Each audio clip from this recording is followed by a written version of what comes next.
صدري ويسر لي أمري واحلل عقدة من لساني يفقهوا قولي. Mes chers frères et sœurs, on continue toujours notre série sur le voyage de l'âme après la mort. On a pu voir ensemble, dans notre dernière intervention, le souffle dans la trompe. Et par la grâce d'Allah Tabarak wa Ta'ala, on vous a apporté pas mal d'informations sur ce sujet. Et aujourd'hui, avec l'aide d'Allah Tabarak wa Ta'ala, on va voir les arguments du Coran et de la Sunna sur la résurrection, sur le fait qu'on sera ressuscité. Puis, dans la prochaine intervention, Inch'Allah, on parlera de la terre, du jour du jugement et de l'état des gens pendant ce jour-là. Et également, on abordera les règles avec lesquelles Allah Tabarak wa Ta'ala va nous juger. Mes chers frères, mes chères sœurs, un parmi ceux qui renie le dîn, il est venu voir le prophète alayhi salatu wassalam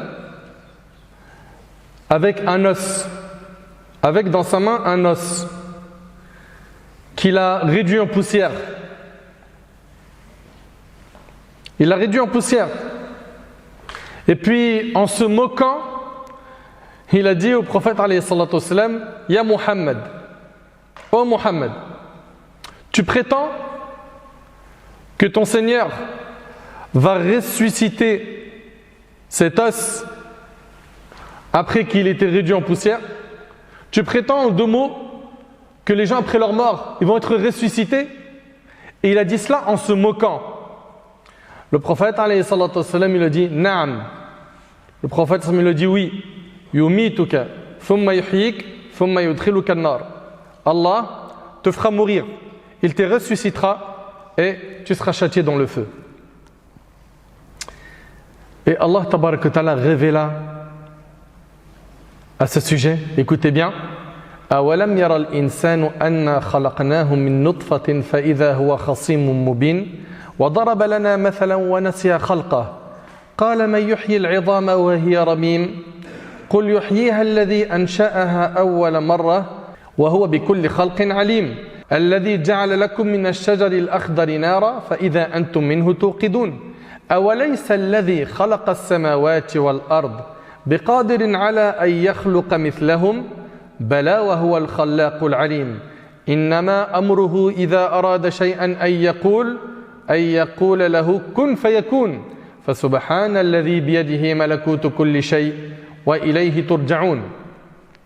Donc, suite à la réponse du prophète alayhi salatu wassalam, lorsque le prophète a affirmé à cet homme qu'effectivement Allah Tabarak wa Ta'ala ressuscitera les morts, Allah révéla, l'homme ne voit-il pas que nous l'avons créé d'une goutte de sperme et le voilà devenu un adversaire déclaré? Et il cite pour nous un exemple, tandis qu'il oublie sa propre création. Il dit, qui va redonner la vie à des ossements une fois réduits en poussière? Donc Allah Tabarak wa Ta'ala a parlé de cet homme qui a dit, qui va redonner la vie à des ossements, à des os, une fois réduits en poussière? Dit, celui qui les a créés une première fois leur redonnera la vie. Tout comme Allah Tabarak wa Ta'ala nous a créés la première fois, il nous ressuscitera. Dit, celui qui les a créés une première fois leur redonnera la vie. Il se connaît parfaitement à toute création. C'est lui qui, de l'arbre vert, a fait pour vous du feu, et voilà que de cela vous allumez. Allah subhanahu wa ta'ala, il a fait qu'avec le bois, on peut allumer un feu.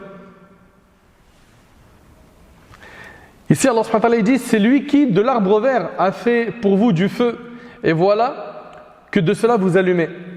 Celui qui a créé les cieux et la terre, ne sera-t-il pas capable de créer leur pareil? Oh que si, et il est le grand créateur, l'omniscient. Quand il veut une chose, son commandement consiste à dire soit et c'est. Allah Tabarak wa Ta'ala est capable de tout. Il dit à la chose soit et elle devient. Il dit à la chose soit et elle devient. Allah subhanahu wa ta'ala, s'il veut que cette mosquée devienne un œuf, il dit soit et elle devient. Nous croyons fermement qu'Allah est capable de tout. Allah Tabarak wa Ta'ala, il dit Inna Allah ala kulli shay'in qadir. Allah est capable de toutes choses. Oh que si, et il est le grand créateur, l'omniscient. Quand il veut une chose, son commandement consiste à dire soit et c'est. Louange donc à celui qui détient en sa main la royauté sur toute chose, et c'est vers lui que vous serez ramenés. Busr ibn Jahash al-Qurashi radiyallahu anhu a dit, le messager d'Allah sallallahu alayhi wa sallam, écoutez bien ce hadith qui est rapporté par l'imam Ahmed. Le prophète alayhi salatu wa sallam, un jour, écoutez bien, le prophète alayhi salatu wa sallam, un jour, il a craché dans la paume de sa main. Vous suivez? Puis il y mit son doigt en disant, Allah dit, ô fils d'Adam, comment peux-tu douter de ma capacité alors que je t'ai créé à partir d'une goutte semblable à celle-ci? Allahu Akbar. Allahu Akbar. On l'oublie ça. Hein? Ô fils d'Adam, comment peux-tu douter de ma capacité alors que je t'ai créé à partir d'une goutte semblable à celle-ci, jusqu'à ce que je t'ai modelé et constitué harmonieusement. Tu as marché, habillé de vêtements, et on t'a facilité de marcher sur terre.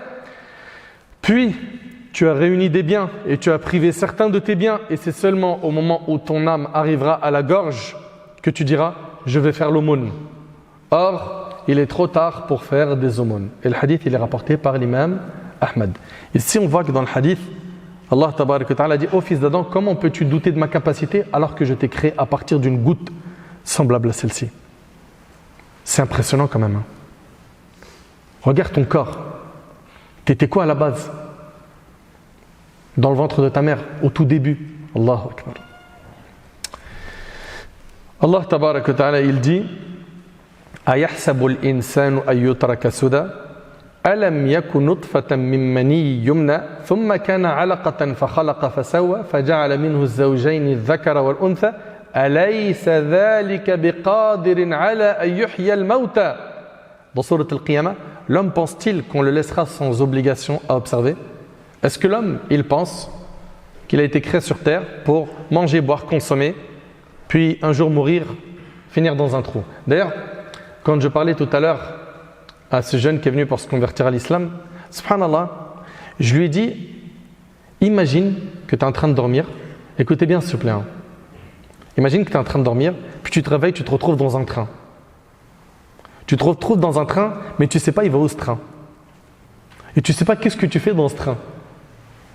Est-ce que tes questions vont être, mais comment ça se fait, je suis en 2e classe? Il y a des toilettes proches d'ici ou pas? Il y a la Wi-Fi ou pas? La première question que tu vas te poser, c'est quoi? Qu'est-ce que je fais dans ce train? Et il va où? Et c'est comme ça que doit être chaque être humain sur Terre. Tu dois te poser des questions. Qu'est-ce que je fais dans ce bas monde? Et où je vais?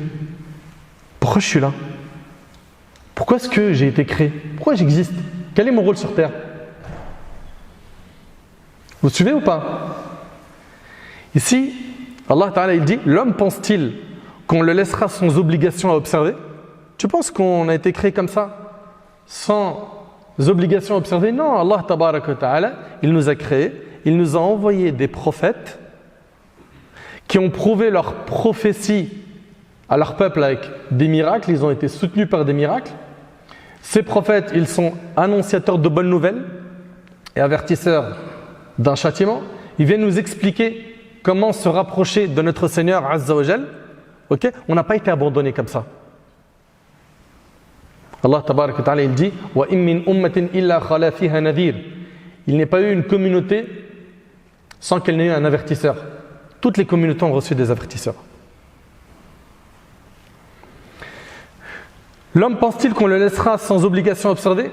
N'était-il pas une goutte de sperme éjaculée et ensuite une adhérence, puis Dieu l'a créé et formé harmonieusement, puis on a fait alors les 2 éléments de couple, le mâle et la femelle. Celui-là, n'est-il pas capable de faire revivre les morts? Allahu Akbar.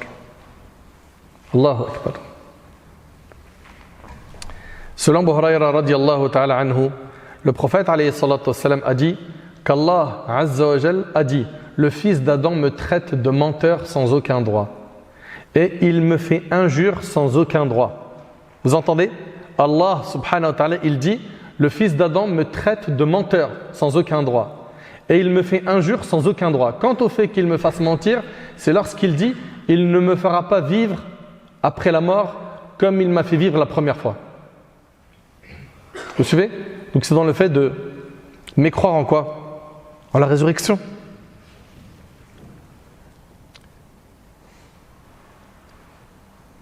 Quant au fait qu'il me fasse mentir, c'est lorsqu'il dit « Il ne me fera pas vivre après la mort comme il m'a fait vivre la première fois ».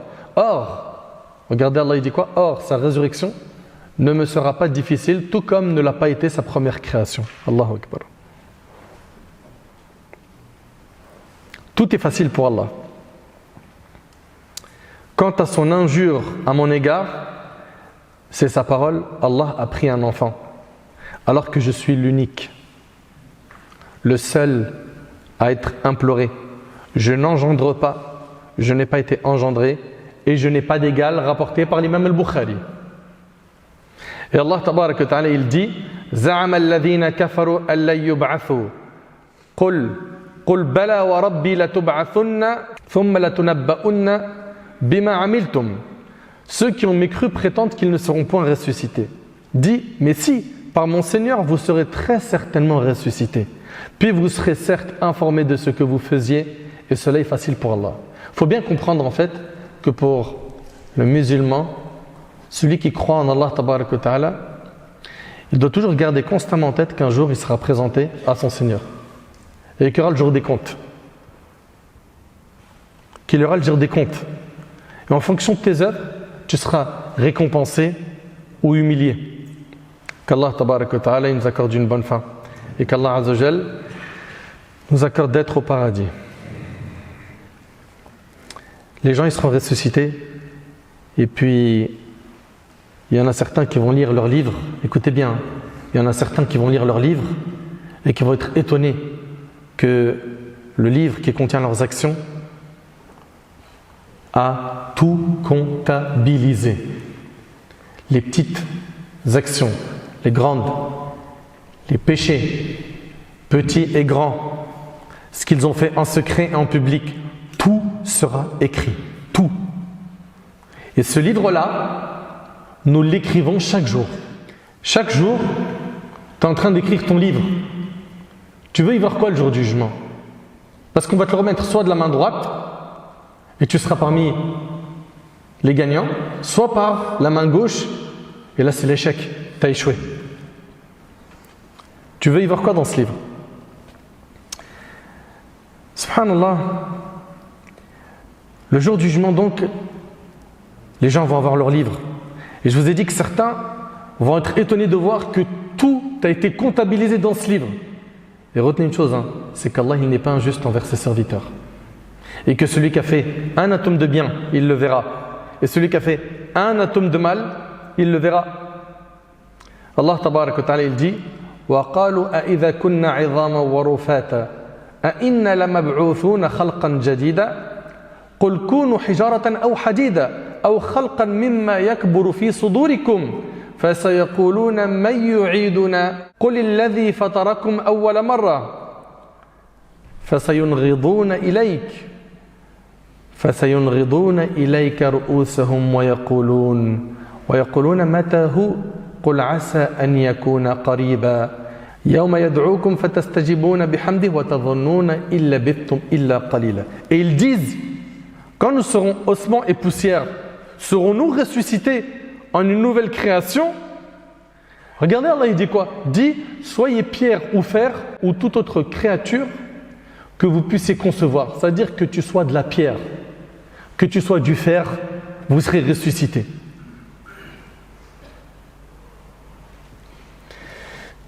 Ils diront alors,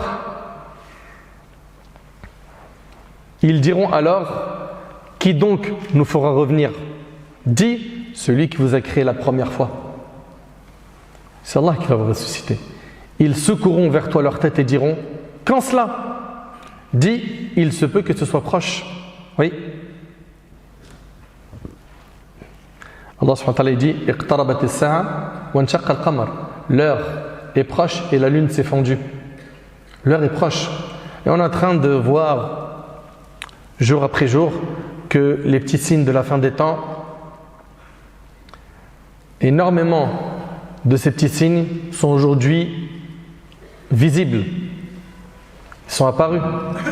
Et après les petits signes, viennent les grands signes qui vont s'enchaîner comme les perles d'un collier qui tombe du collier les uns après les autres.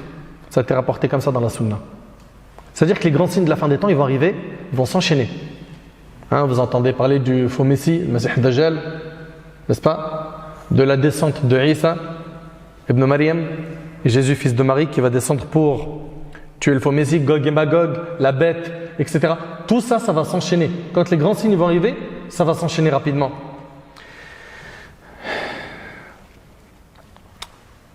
Allah Azza wa Jalla nous dit: ils secourront vers toi leur tête et diront: quand cela? Dit: il se peut que ce soit proche. Le jour où il vous appellera, vous lui répondrez en le glorifiant. Vous penserez cependant que vous n'êtes resté sur terre que peu de temps. Subhanallah. Yawm al-Qiyamah, il sera dit à certains: combien de temps vous êtes restés sur terre? Et ils diront: labithna yawman aw ba'da yawm. On est resté un jour ou une partie d'une journée. Le temps il passe tellement vite que le jour du jugement, subhanallah, ils vont dire: on n'est pas resté longtemps sur terre. T'imagines quelqu'un qui est resté 60 ans et qui dit le jour du jugement: on est resté un jour ou une partie d'un jour. Ça montre à quel point le sage parmi nous est celui qui va se concentrer à construire son vrai avenir, qui est celui qui vient après la mort. Ça ne veut pas dire par là que sur terre ici, tu ne dois pas étudier, tu ne dois pas avoir des grands diplômes, occuper des bons postes, qu'il est interdit de gagner de l'argent. Non, pas de problème avec tout ça. Tant que tu es focus sur quoi? Sur la destination finale. Que rien ne te fait oublier qu'après la mort, c'est un one shot. C'est soit le paradis, soit l'enfer. Subhanallah, il y a un hadith qui est impressionnant, qui nous montre la puissance d'Allah Tabaraka wa Ta'ala, qu'il est capable de ressusciter des cendres. Parce que beaucoup de gens disent: ouais, mais celui qui est devenu des cendres, il va être ressuscité. On l'a vu tout à l'heure avec le verset, l'homme qui a ramené un os et qui l'a réduit en cendres. Regardez un hadith qui vient nous dire la même chose. Selon Abu Hurayra radhiyallahu anhu, le prophète sallallahu alayhi wa sallam a dit: il y avait un homme parmi ceux qui vous ont précédé qui était mourant et ses enfants étaient autour de lui. Il leur demanda: quel père étais-je pour vous? Ils répondirent: un bon père. Il dit: je fus désobéissant envers mon Seigneur. Si Allah est capable de me ressusciter, il ne manquera pas de me châtier d'un châtiment douloureux. Cet homme a donc dit: si je meurs, prenez ma dépouille et brûlez-moi avec du feu, puis dispersez mes cendres en deux parties, une partie dans l'air et l'autre en mer. Si Allah est capable de me ressusciter, il ne manquera pas de me châtier d'un châtiment douloureux. Il a douté de la capacité d'Allah. Lui pensait qu'une fois réduit en cendres, qu'Allah n'allait pas le ressusciter. Subhanallah. Ils l'ont donc brûlé, qui est ses enfants, après sa mort, puis réparti ses cendres dans la mer et au vent. Puis Allah a dit à ses cendres: sois un tel. Il fut donc un homme. Allah lui a dit, donc on voit qu'Allah l'a ressuscité. Et le hadith il est rapporté par Bukhari et Muslim. Allah lui a dit: ô mon serviteur, qu'est-ce qui t'a poussé à agir ainsi?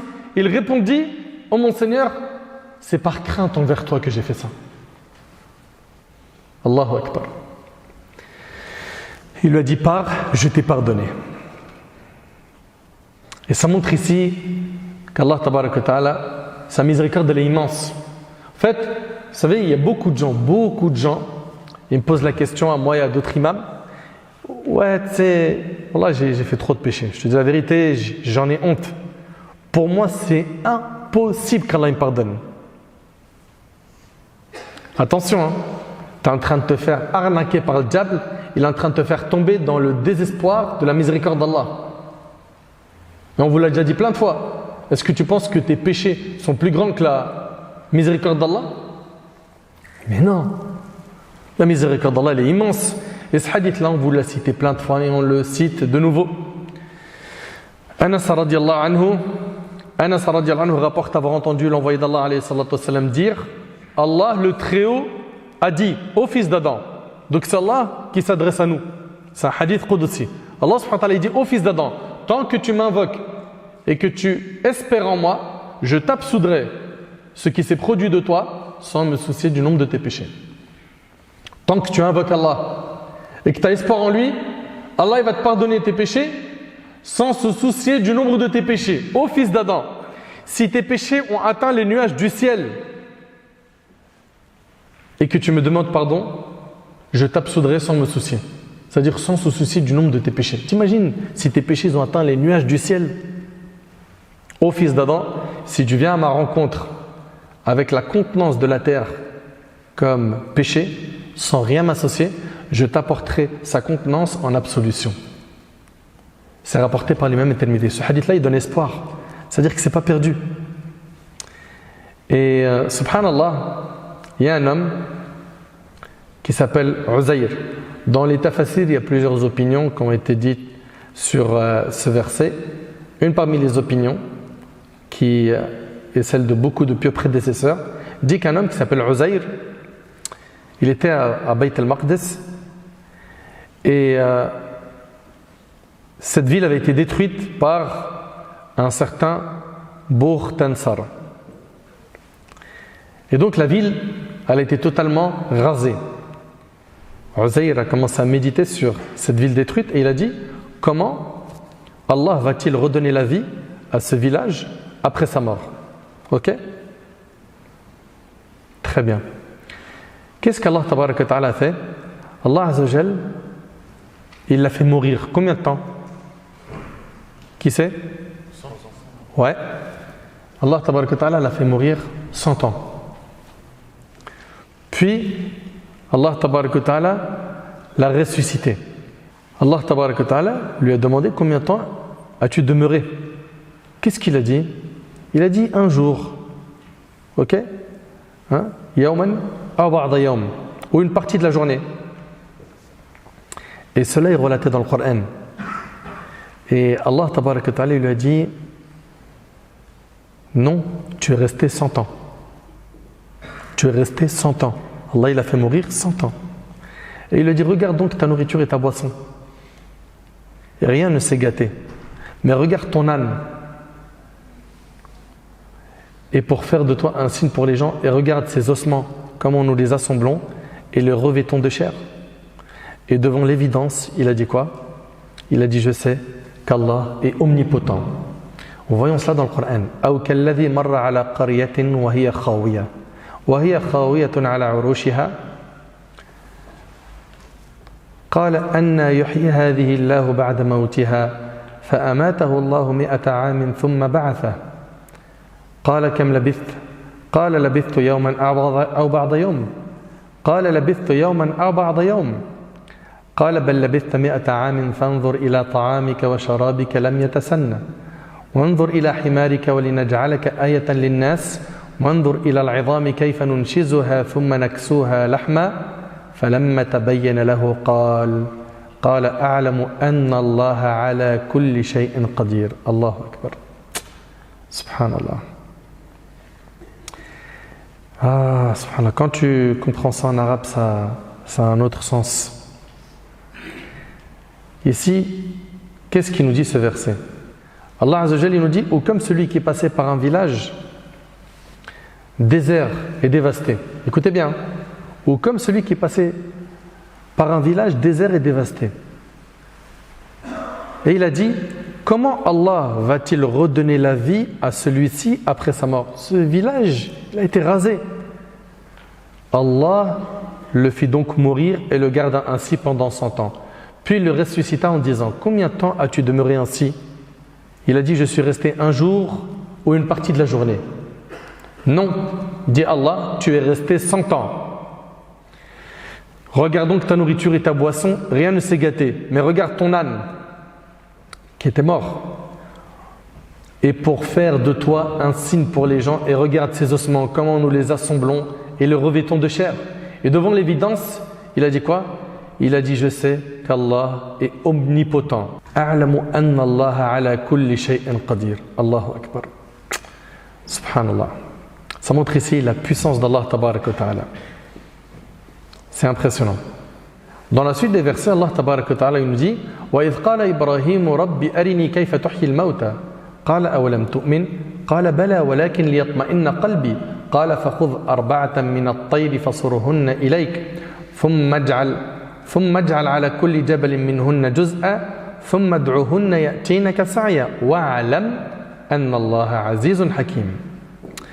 Et quand Ibrahim, le prophète Ibrahim, vous connaissez le prophète Ibrahim alayhi salam, et quand Ibrahim dit Seigneur, montre-moi comment tu ressuscites les morts, Allah lui a dit ne crois-tu pas encore? Il dit si, mais je veux que mon cœur soit rassuré. Liyatma'inna qalbi. Allah lui a dit prends donc 4 oiseaux et coupe-les, puis sur des monts séparés mets-en un fragment, ensuite appelle-les, appelle ces oiseaux, ils viendront à toi en toute hâte. Est-ce que ça veut dire par là que c'est Ibrahim qui ressuscitait les morts? C'est ce que vous comprenez?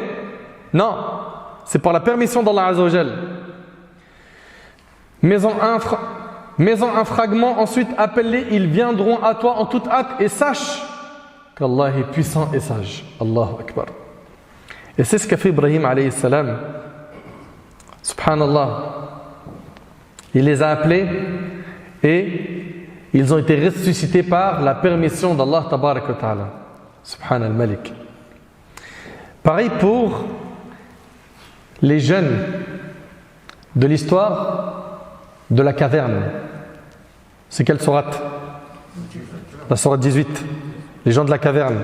Hein? Sourate Al-Kahf. Barakallahu fikum. Très bien. Allah tabarak wa ta'ala, il les a fait mourir, ces jeunes. Hein, qui ont voulu, eux, s'écarter de la perversion. Ils se sont isolés entre eux. Puis Allah subhanahu wa ta'ala les a fait mourir. Combien de temps? Ouais? 309. Très bien. 309 ans. Allah tabarak wa ta'ala il dit Am hasibta anna ashab al-kahfi wal-raqim kanu min ayatina ajaba idh awa al-fityatu ila al-kahfi faqalu rabbana atina min ladunka rahma wa hayyi' lana min amrina rashada فضربنا على آذانهم في الكهف سنين عددا ثم بعثناهم لنعلم أي الحزبين أحصى لما لبثوا أمدا. Subhanallah. Allah subhanahu wa ta'ala il les a fait mourir plusieurs siècles, 3 siècles. Puis après Allah subhanahu wa ta'ala il les a ressuscités. Allah subhanahu wa ta'ala dit penses-tu que les gens de la caverne et d'Ar-Raqim, Ar-Raqim il a été dit c'est leur chien, il y a plusieurs opinions sur Ar-Raqim. Penses-tu que les gens de la caverne et d'Ar-Raqim ont constitué une chose extraordinaire d'entre nos prodiges? Quand les jeunes se furent réfugiés dans la caverne, ils dirent ô notre Seigneur, donne-nous de ta part une miséricorde et assure-nous la droiture dans tout ce qui nous concerne. Alors, nous avons assourdi leurs oreilles dans la caverne pendant de nombreuses années. Ensuite, nous les avons ressuscités afin de savoir lequel des deux groupes serait le mieux calculer la durée exacte de leur séjour. Donc on voit ici à travers tous ces arguments qu'Allah tabaraka wa ta'ala a déjà ressuscité des morts et qu'il ressuscitera les morts le jour du jugement. Ça, c'est une croyance, c'est une aqida. Nous ne doutons pas de ce sujet. Et ce qu'il faut savoir, mes chers frères, mes chères sœurs, c'est que toute personne qui meurt sur une chose sera ressuscitée sur celle-ci. Jabir radhiyallahu anhu rapporte que le prophète sallallahu alayhi wa sallam a dit chacun sera ressuscité dans l'état où il était au moment de sa mort, rapporté par Muslim. Allahumma ahsin khatimatana ya Rabb. Qu'Allah nous accorde une bonne fin. Sache que tu seras ressuscité de la même manière dont tu es mort. Et que pour avoir une bonne mort, il faut quoi? Avoir une vie dans l'obéissance et la piété. Tu sais, le prophète sallallahu alayhi wa sallam il dit innamal a'mal bil khawatim. Les actions ne valent que par leur fin. Et en fait, si tu veux, ta fin, c'est le total des calculs que tu as fait dans ce bas monde. Si tu as fait des bons calculs, tu as été intelligent, que tu n'as pas suivi les pas du diable, que tu as réussi à dompter ton âme, que tu as été sage et que tu n'as pas suivi les voies de l'égarement, les mauvaises fréquentations, les mauvais plans qui invitent au haram sur le net, etc. etc. Si tu as été de cela, eh ben, tu as vu tous ces calculs, il y aura un égal bonne fin. Et n'oublie pas que le prophète sallallahu alayhi wa sallam a dit les actes ne valent que par leur fin. C'est-à-dire le plus important, c'est d'avoir une bonne fin. Mais tu ne peux pas avoir une bonne fin si toute ta vie tu as fait n'importe quoi. Pour avoir une bonne fin, il faut que dans ta vie, tu aies été sérieux. Sérieux dans la pratique du dîn. Subhanallah, le jour du jugement, il y a des gens qui vont être ressuscités avec une lumière sur le visage. Allah tabarak wa ta'ala nous parle de ces gens qui seront illuminés. Il nous dit يَوْمَ لَا يُخْزِي اللَّهُ النَّبِيَّ وَالَّذِينَ آمَنُوا مَعَهُ نُورُهُمْ يَسْعَى بَيْنَ أَيْدِيهِمْ وَبِأَيْمَانِهِمْ يقولون ربنا أتمم لنا نورنا واغفر لنا إنك على كل شيء قدير. Le jour où Allah épargnera l'ignominie aux prophètes et à ceux qui croient avec lui. Leur lumière courra devant eux et à leur droite. Subhanallah, ils ont nour. Ils voient alors que c'est obscur le jour du jugement. Parce qu'à un moment donné, il y aura une obscurité totale le jour du jugement. Leur lumière courra devant eux et à leur droite. Ils diront, Seigneur, parfais-nous notre lumière et pardonne-nous car tu es omnipotent. Et subhanallah, Abdullah ibn Mas'ud radiyallahu anhu, il dit que certains vont recevoir leur lumière comme une montagne. Il y aura beaucoup de lumière le jour du jugement, il verra clair. Quant à certains, ils n'en recevront que l'équivalent d'un palmier dattier. Vous avez vu le palmier dattier? Certains en recevront que l'équivalent de la taille d'un homme. Il aura que ça comme lumière. Et certains n'en recevront qu'un tout petit bout sur l'orteil, qui tantôt s'allume, tantôt s'éteint. D'autres seront enveloppés par l'obscurité de toutes parts. C'est-à-dire que déjà le jour du jugement, c'est un jour qui est terrifiant, mais en plus il ne voit rien. C'est terrible. Ça, c'est avant le jugement. C'est terrible. Toi, si tu veux avoir de la lumière ce jour-là, il faut que dès maintenant, tu remplis ton cœur de lumière par quoi? Par l'obéissance et la piété. Par le fait de faire des bons choix. Il y a des choix à faire. Plein de jeunes aujourd'hui fréquentent des femmes dans le haram. Qu'est-ce que tu fais? Ouais, frère, j'ai quel âge? J'ai pas encore l'âge de me marier, tu veux que je fasse quoi? Je suis pas du bois, frère. J'ai des envies. Je te comprends. Je comprends que tu as des envies.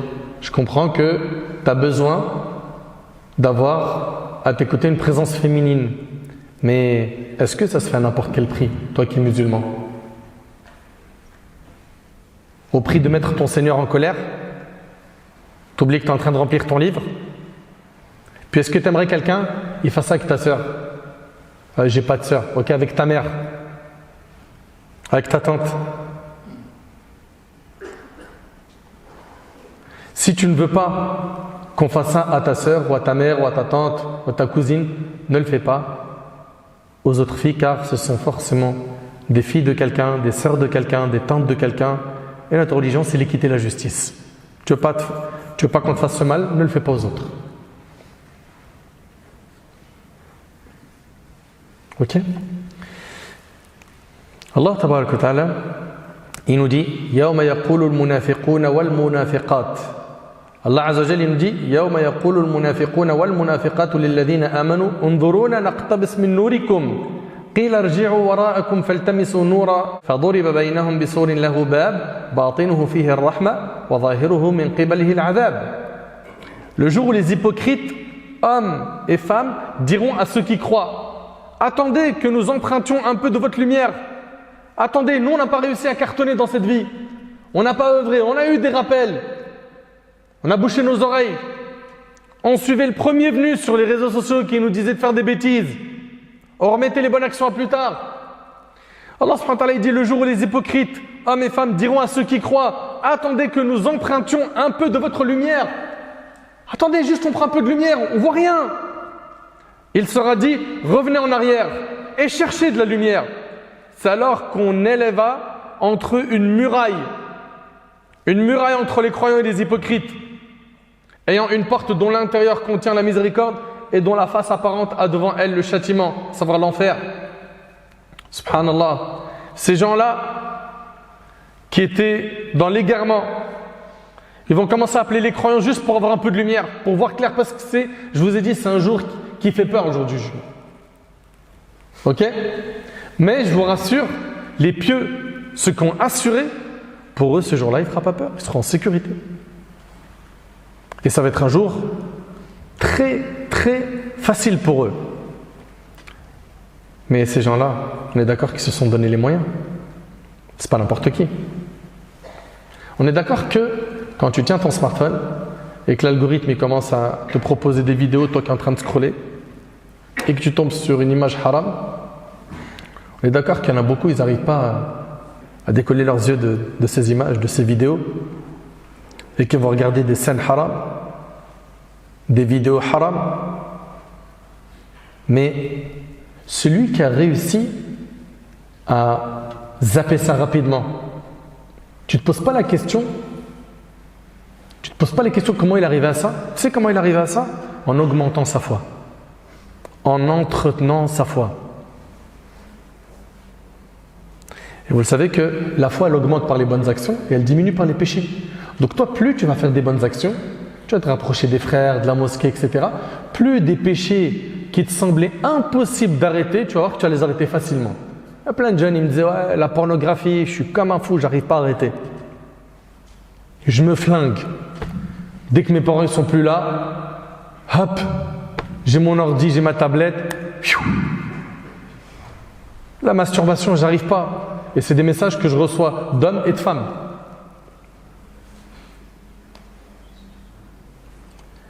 Tel péché, j'arrive pas. Tel péché, j'arrive pas. Augmente ta foi. Entretiens-la. Le prophète, alayhi salatu wassalam, il nous a enseigné que la foi s'use comme s'use le vêtement. Renouvelez votre foi. Entretenez-la. Les compagnons, radiyallahu anhum, c'était un souci pour eux d'entretenir leur foi. Et nous, le plus important, c'est quoi? C'est que j'entretiens une bonne apparence. Ah, je suis soigné. Hein. T'as vu ou pas les Jordan que j'ai achetés là? Hein, ils sont là ou pas? Voilà ce qu'on est bon à faire. L'apparence. Et on détruit le cœur, on assassine le cœur. Un liche. Le plus important, c'est que les gens ils vont dire ah ouais, lui là, il gère. Il gère quoi? Si ton apparence elle est soignée et que ton cœur il est détruit, ça vaut quoi ça le jour du jugement? Est-ce que tu crois que le jour du jugement, on va te valoriser parce que tu as mis du Gucci ou du Louis Vuitton ou une autre marque? Attention, je ne suis pas en train de dire que c'est interdit de mettre des marques, d'accord? Je suis en train de dire que nous, en tant que musulmans, on n'a pas de la valeur par notre apparence. On n'a pas de la valeur par notre couleur de peau. Pour ceux qui pensent que le noir est meilleur que le blanc, ou le blanc est meilleur que le noir, ou l'Européen est meilleur que l'Africain, ou les Américains sont meilleurs que les Européens. Nous, on a une règle dans la religion. Inna akramakum indallah atqakum. Allah subhanahu wa ta'ala, il a dit, le plus noble d'entre vous, c'est le plus pieux. C'est celui qui a la meilleure relation avec Allah. Pensez pas que c'est une histoire d'apparence. Même quand ils sont dans le dîn, malheureusement, ils sont là toute la journée à flatter leur ego parce que monsieur aujourd'hui, alhamdulillah, il a la sunna extérieure. Toute la journée, il parle de son apparence. Mais quand même, mashallah, hein, la beubare, ça me va bien. Hein.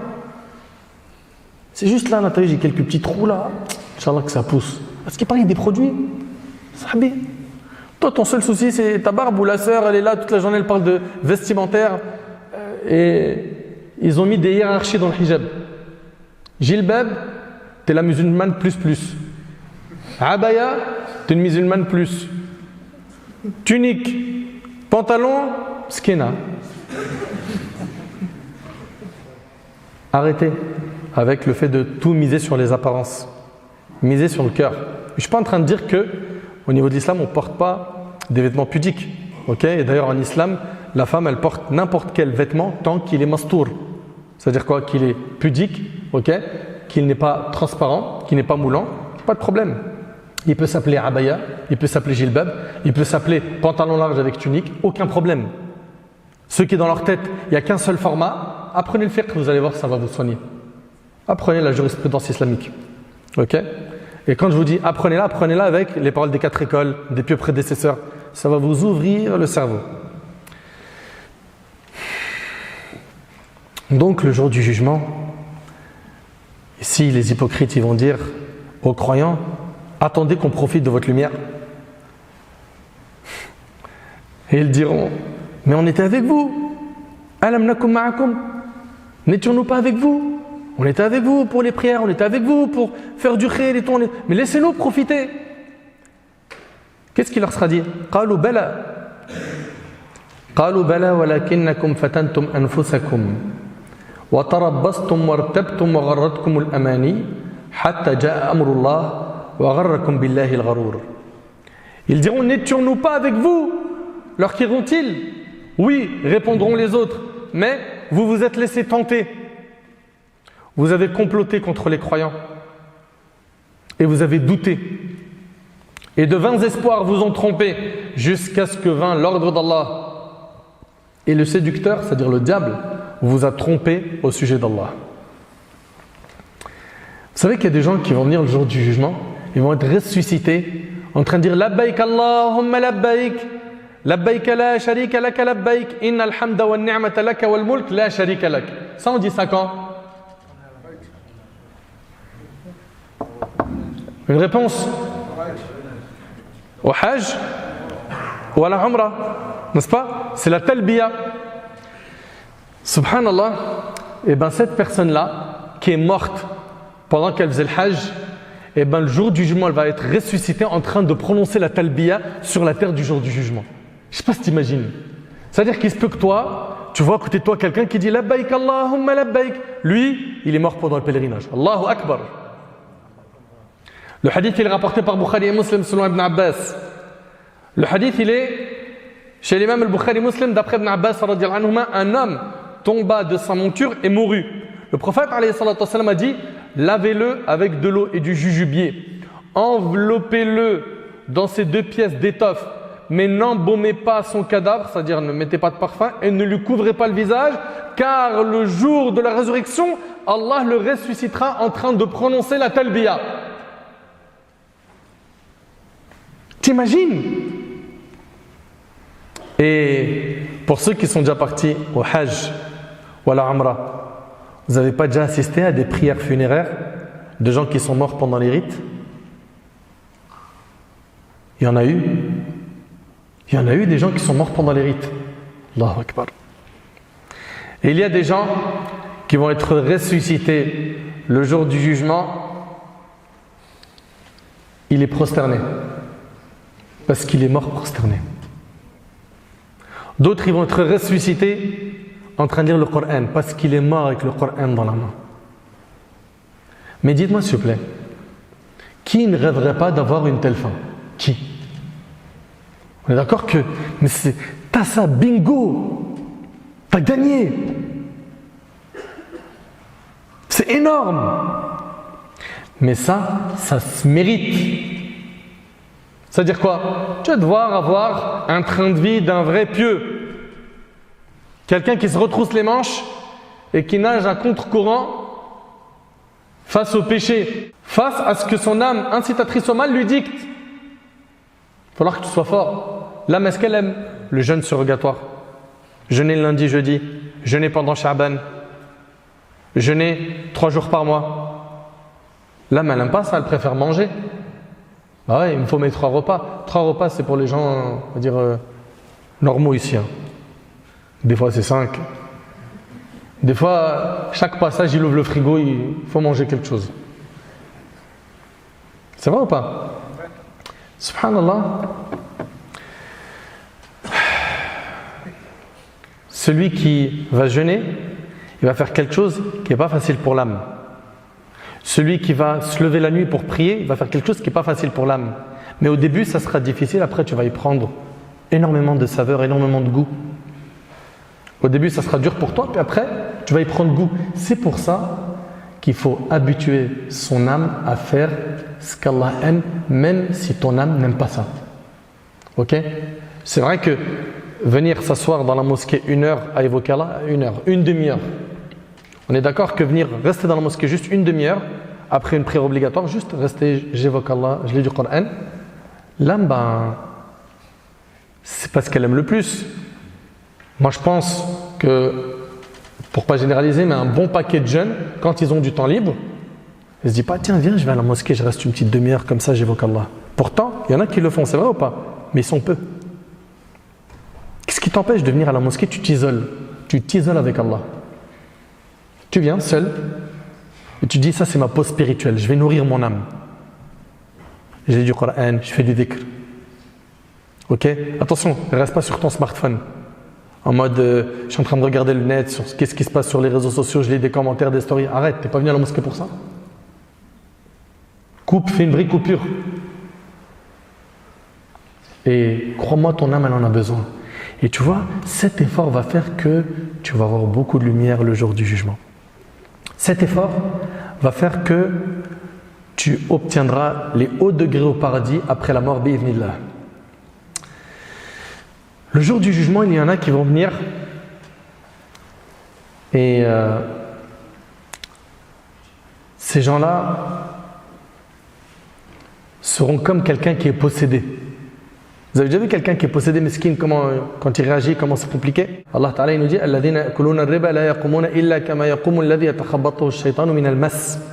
ceux qui mangent de l'intérêt usuraire, riba, hein, les intérêts bancaires, vous connaissez ça, hein?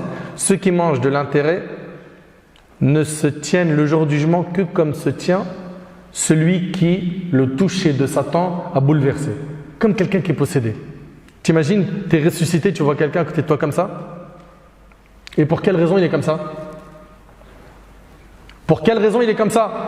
Parce que monsieur ou madame a voulu prendre un crédit bancaire pour être propriétaire et avoir tel bien ou tel autre. Nous, on a le droit d'être propriétaire, mais on a ici des règles dans les achats. On a des règles dans le commerce. Et parmi les choses qui sont interdites, il y a quoi? L'usure. Abdullah ibn Abbas a dit, il sera dit le jour du jugement à celui qui a mangé l'usure, prends tes armes et va combattre Allah. C'est chaud. D'ailleurs, il y a un homme qui est venu voir l'imam Malik, il lui a dit, sur ma route en venant te voir, j'ai vu un homme qui était ivre, qui voulait s'emparer de la lune. Ok?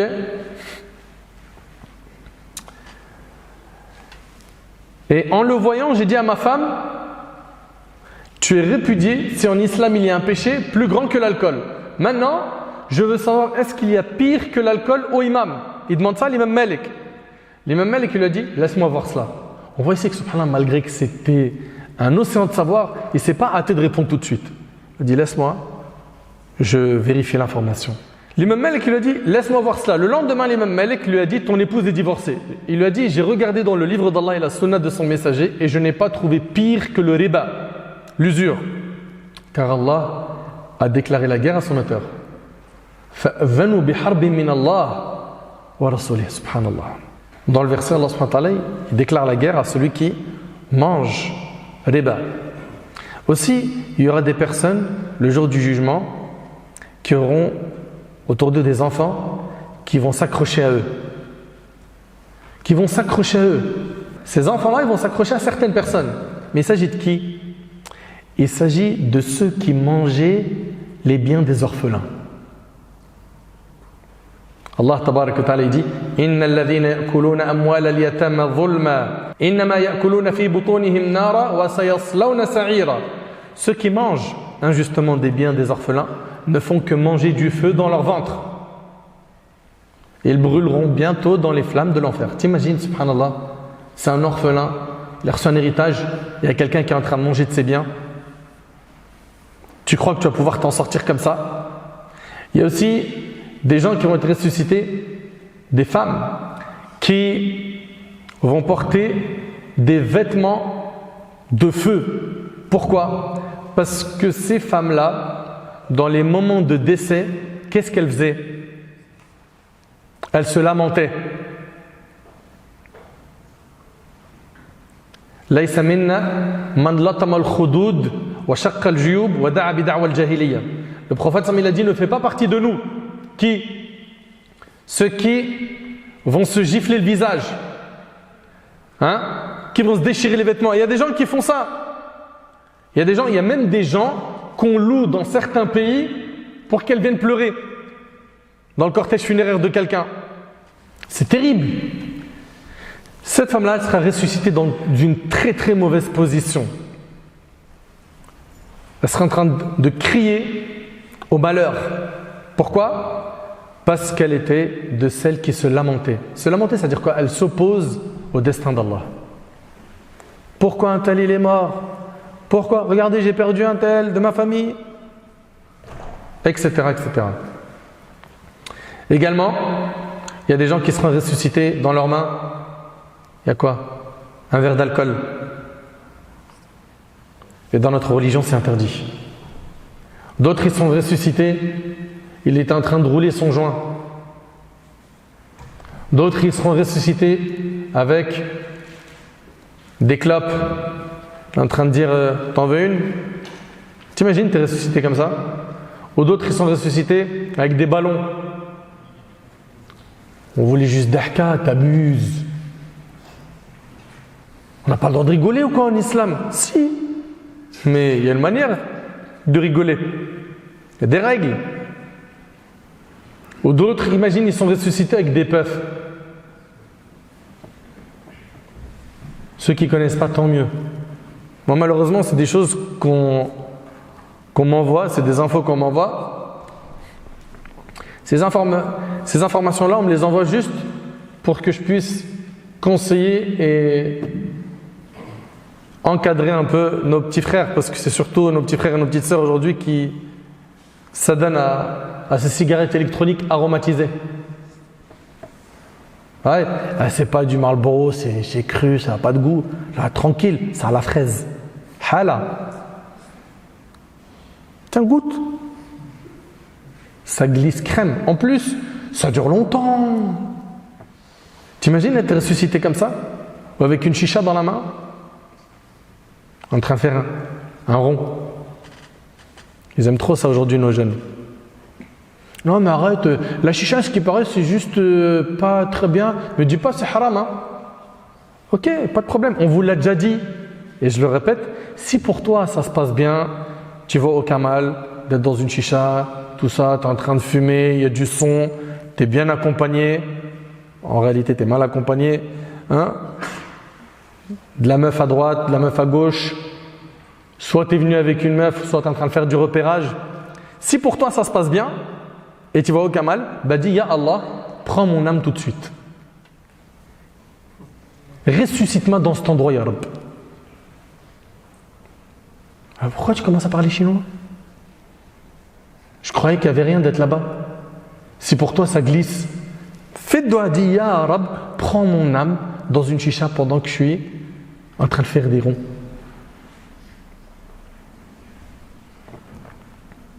Tu vois bien que ça cloche, c'est vrai ou pas ? Si pour toi les puffs, il n'y a rien, dis Ya Rab, prends mon âme pendant que je suis en train de faire sur un puff.